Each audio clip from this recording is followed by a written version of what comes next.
Okay, here at the New South Wales State Rowing Championships, and Marty Rabjohns has joined us. Thanks for your time, Marty. Anytime. Now, mate, it's good to be able to catch up with you. You've had quite a lot of experience in rowing, and most notably were the cocks for the 8 in Beijing. What have you been up to since then? Oh, look, it's I've probably been eating a little more healthily since that time. I've come back into the sport more from a coaching and administrative point of view. We're trying to organise things a little better here in New South Wales, and obviously the state championships is our key event to do that. And did you notice the way I sort of breezed over the Beijing result? It wasn't terrible, but you mentioned earlier off camera that you were hoping for something a bit better than 6th in the final. Yeah, look, we didn't do ourselves a great justice that day. I mean, sometimes you have a good day, sometimes you have a not so good day, and we just didn't roll well on the day. Now, the venue here, Olympic quality, of course, is fantastic, and you've got the somewhat daunting task of trying to whittle down via the selection procedures to a New South Wales 8. How's that going?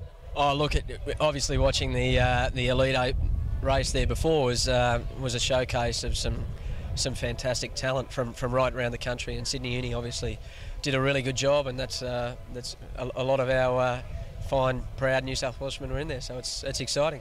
Must be a pretty exciting process to be involved with, not only seeing how guys who've been in the squad before develop further, but also identifying new talent.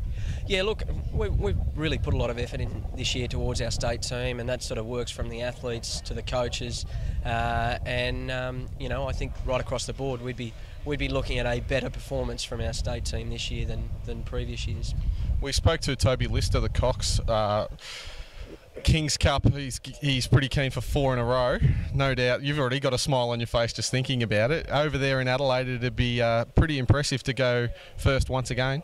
Look, absolutely. I think every year over the last 3 years that the New South Wales 8 has got better and better, and I think watching the men's 8 race there before, I think this year to try and raise the bar again would be a real challenge for that group, and it's really exciting for that group of guys. I don't know if you can answer this, but what are you feeding these boys? Some of them are just ginormous. I think the Vics and the Queenslanders and the Crow Eaters are, sort of wondering what's going into their breakfast cereal.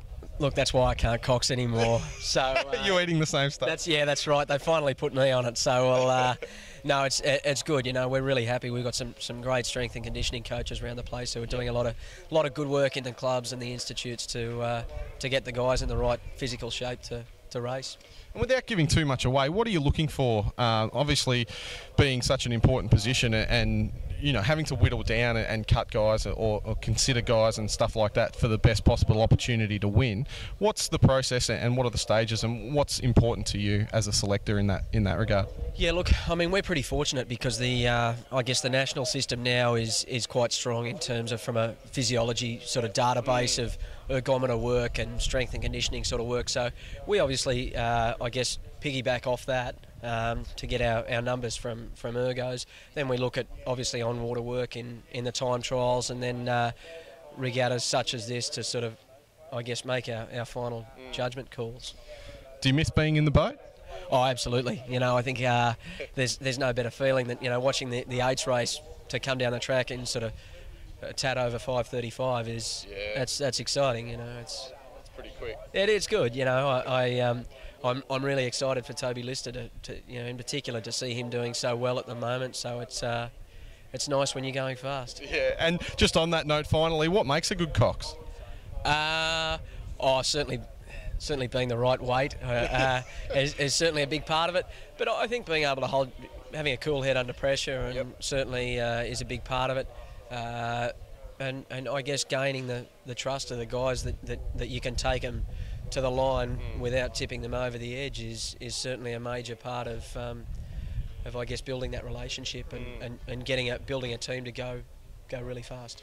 Well, Marty, thanks for the insight into coxing and also the insight into the selection process. A big couple of weeks ahead for you. Good luck. It's an exciting time. Thank you.